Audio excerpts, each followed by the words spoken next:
उन्होंने कह दिता कि तेरा ना कुर्बान है। मैं 8 दिन तो हो गए ना, मैंने एक गुद्दियां का मसला बन गया। शाम कीमत रहने वाला मैं जी। दो मेरे बच्चे ने, वो भी मजदूर ने जी। अड्डे ते जी मैं मेहनत मजदूरी कर रहा सा, चंगा भला ते यकदम जी मसला बनया। काम करते जी मैं वापस आ रहा सा ते मेरी राह च रस्ते च मेरे आया ते तबीयत मेरी खराब हो गई। घा मेरा खराब होने लग पाया ते हस्पताल गया ते हस्पताल वाला क्या कि तेरे गुर्दे खराब हो गए ते 8-10 दिन हो गया ते मंजी ते पै गया जी। इलाज नहीं हैगा ते हुण इत्थे लाहौर आ गया जी।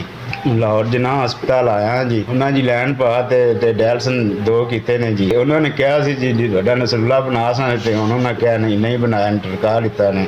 वालियां दा बड़ा मिन्नत तरला कीता है ते उन्होंने मेरी गल नहीं सुनी। प्राइवेट हस्पताल आया जी, इत्थे उत्थों मैं आ गया। इत्थे आंदियां मैं लैन तो गुर्दे वाश कराए ने। नसरुल्ला बनना है जी। डॉक्टर ने जी 35,000 रुपया मंगया तो मैं गरीब आदमी हाँ, 35,000 रुपया कितों करना। अगे मिन्नत तरला करते 25,000 रुपया उन्हें मेरे गया जी करो। मेरा नसरुल्ला बन जाएगा, डायलिसिस के पैसे भी देने।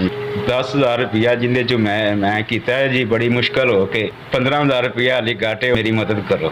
मैं जी उन्होंने सेहत सलामत रहना चाहना, मेरी तबीयत नहीं ठीक। 15,000 रुपये खुने मैं अपनी जान गवाऊँ।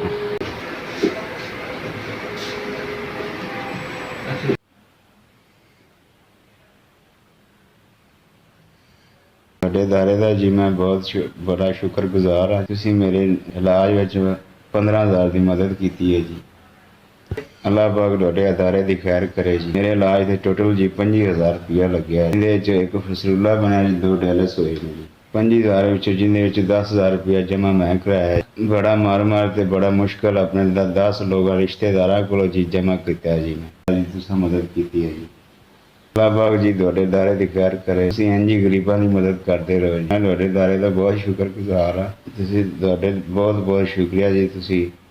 ਤੁਸੀਂ ਗਰੀਬਾਂ ਦੀ ਮਦਦ ਕਰਦੇ ਜੀ। ਅੱਲਾਹ ਤਾਲਾ ਤੁਹਾਡੇ ਦਾਰੇ ਦੀ ਖੈਰ ਕਰੇ ਜੀ। ਅੱਲਾਹ ਤਾਲਾ ਦਾਰਾ ਚੱਲਦਾ ਹੀ ਰਹੇ ਤੇ ਅੱਲਾਹ ਪਾਕ ਤੁਹਾਨੂੰ ਬਹੁਤ ਬਹੁਤ ਦੇਵੇ। ਅੱਲਾਹ ਤਾਲਾ ਤੁਹਾਨੂੰ ਖੁਸ਼ ਰੱਖੇ ਜੀ। ਤੁਹਾਡਾ ਗੱਲਿਆ 15,000 ਰੁਪਇਆ ਮੈਨੂੰ ਮਿਲ ਗਿਆ। ਫਸਟੂਲਾ ਵੀ ਬਣ ਗਿਆ ਤੇ 2 ਡਾਇਲਿਸ ਵੀ ਹੋ ਗਏ ਨੇ ਜੀ।